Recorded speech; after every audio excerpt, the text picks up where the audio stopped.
Hello, good morning. I'm here to mirror your comments to the rest of the world on Joy News Interactive, here on Joy News channel, on the Multi TV, also on DSTV channel 421 and GoTV channel 144, on Facebook, Twitter and Instagram. We're Joy News on TV. You can also go to YouTube. We are My Joy Online TV. I'm Apita CBD. Thank you so much for your company.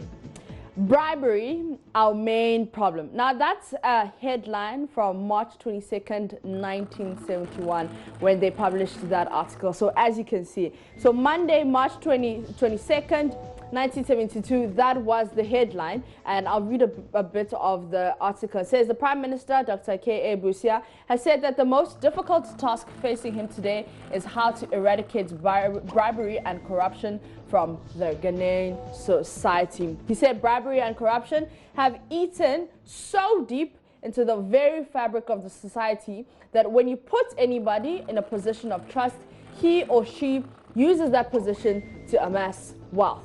That was in 1971.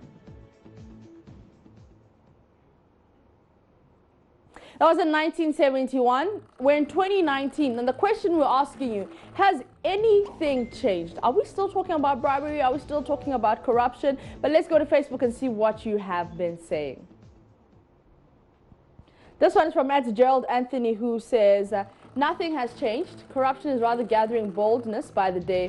Only the paper tiger is bolder. As Francis says, yes, indeed something has changed. Bribery and corruption in Ghana has since changed from bad to worse. In fact, we have now institutionalized it to the extent that many people don't see anything wrong with bribing or being bribed. That is where we are today.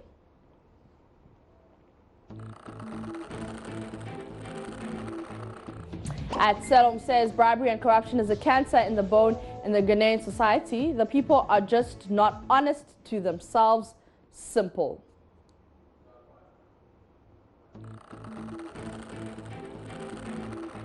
Yabwa Yao says no, nothing has changed. It has even worsened our politicians who are in politics. They're just in politics to rob and steal.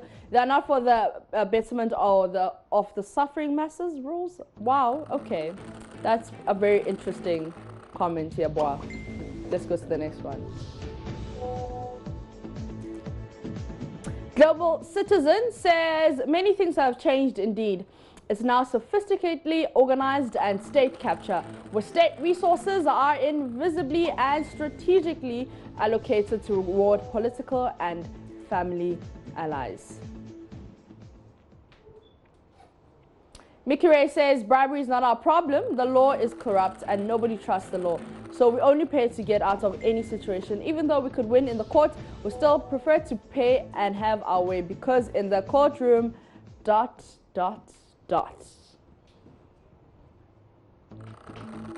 Razak says, you know, bribery is our heritage. One for us through the blood and toil of our four politicians.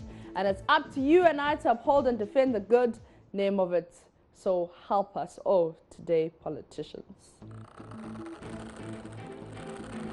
Jabat Bashodi says, absolutely yes, and it has been higher than before. Wellington comes in to say the problem is not bribery then and now. However, it is us who think government must fix all the problems or challenges. We fail to realize that the problem or challenges is the government and its systems. Ciara Ofori says, surely, well, Clara Ofori says, surely has changed from bad to worse. Now it has become a norm. Frank Dream Ocean says, it's in their bloodstreams. That's the only thing that runs through their minds when they wake up. And Wanam K says, it has since gotten worse. Now we pretend that all is well, and we allow our corrupt appointees to loot their full.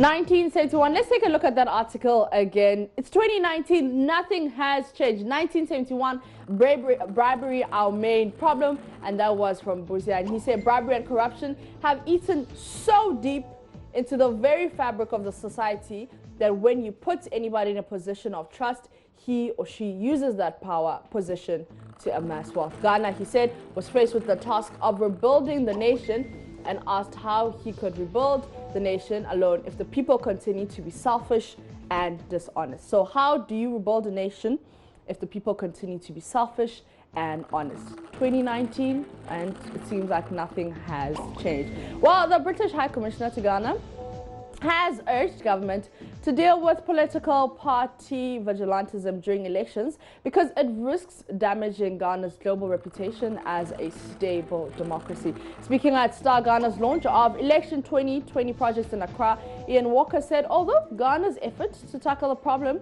is commendable, there's still more to be done. He said the effectiveness of these measures to fight vigilantism may not work if only a few political parties commit to resolving any issues with legal means. You've been reacting to this on our Facebook page. Let's see if we can get some of those comments. Victor says, I wish we'd be able to overcome it, but I wonder Nanado and the MP would be the ones to blame.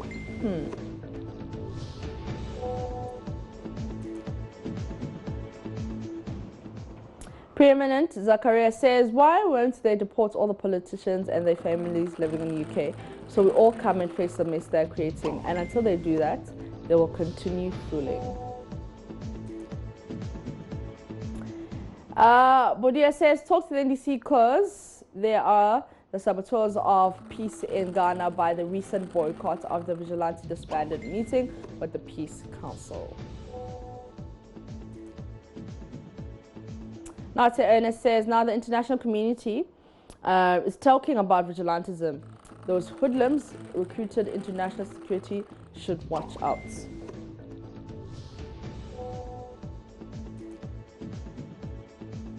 Atakwamana King says, and what of British reputation? You guys always want us to believe that we're not capable of managing our own affairs. Please, excuse us a bit. You guys are not and cannot be holier than the Pope. Mami Kuya Grace says, I guess there's a process of making the most out of the best way out. We're on it. Chill. Chill. That's what Kuya Grace is telling the British ambassador to Ghana.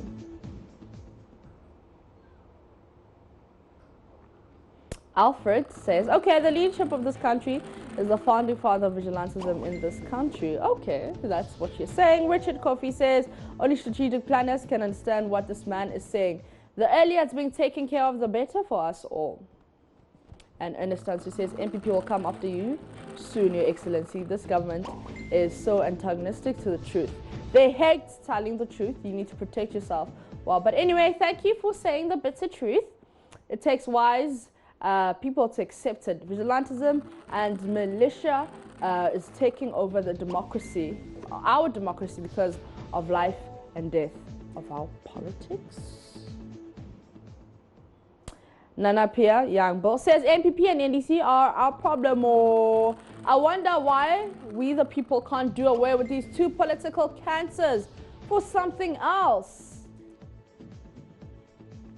Joseph says the man is talking about Ghana, our motherland, which we have as a home to leave. He's not a Ghanaian. He isn't MPP or NDC, CPP, PNC, and he's worried about us. And we sit and make politics out of it. Please, let us all put this in our minds. And if there is war in this country or not, coming political colors and criminals will take advantage. Let it come after all. We are all here. All right, Ghana Premiership News Direct. They say it is a problem and must be curbed. Simple as that. People must not let political affiliation screw their thoughts. And Kete Sayam says, our reputation is already damaged by dishonest leadership, lies and corruption.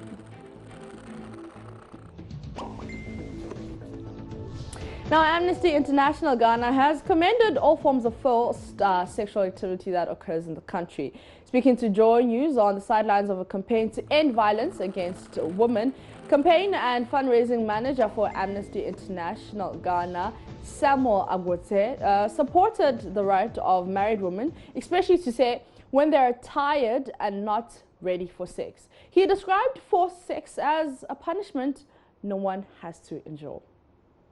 Of course, what is rape? Rape is when you forcibly have sex or unwanted touch with somebody. You see, when you have a penetration or sex with somebody who doesn't want it, an adult, of course, when the person is a child, that is defilement, that is rape.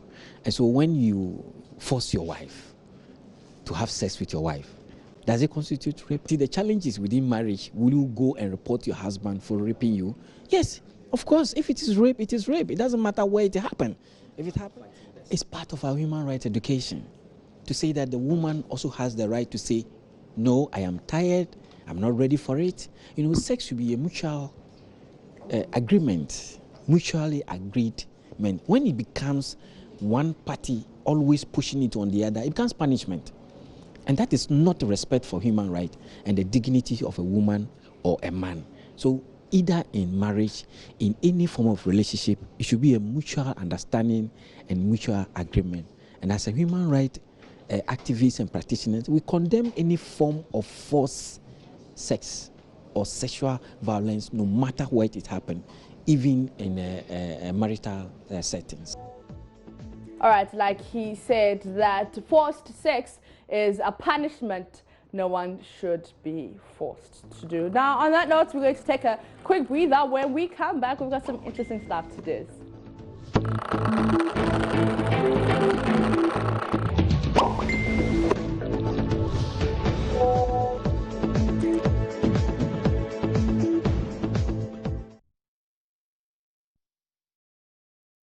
You're welcome back from the breather. Still watching Joy News Interactive here on Joy News channel, on DSTV channel 41 and GoTV channel 144 on Facebook, Twitter, and Instagram with Joy News on TV. Now, before we do some tech talk, let's do some Wednesday wisdom, and that's been trending on Twitter. Let's see what you guys have been saying.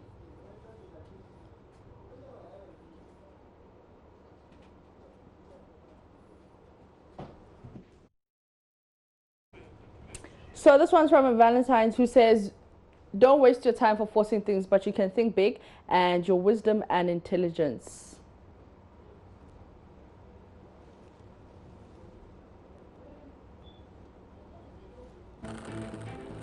At Love Chris and all says, be real, be yourself, and be unique, be true, be honest, be humble, be happy, enjoy the life the way it is. Hashtag Wednesday Wisdom.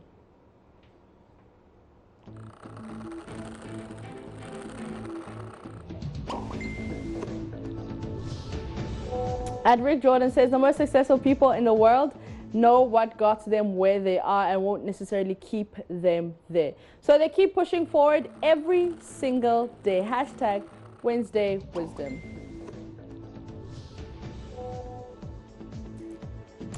Sunday Girl 74 says, always trust your gut instinct. It's there for a reason. Don't be okay, twats like me and ignore it. Be wise and recognize.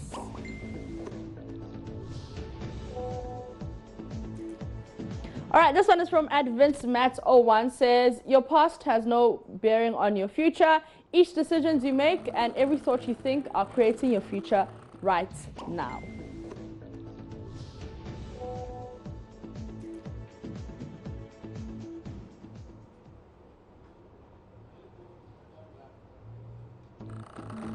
At Royal Blood ZA says, our greatest weakness lies in giving up. The most certain way to succeed is always to try just one more time.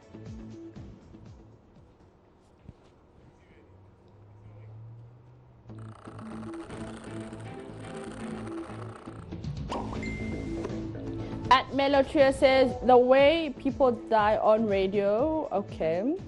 At Dia says, every day may not be good, but there's something good in every day.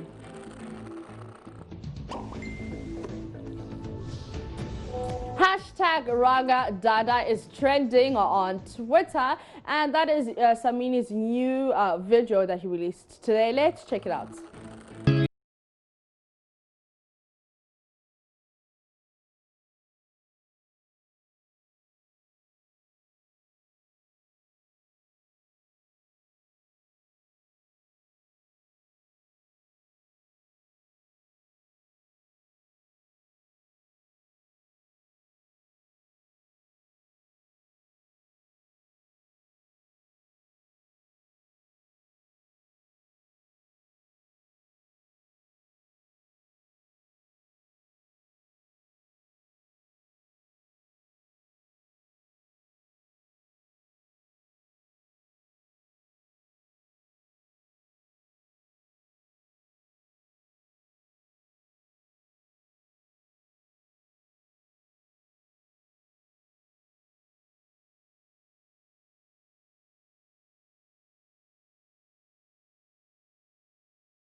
So that's what people are talking about on Twitter.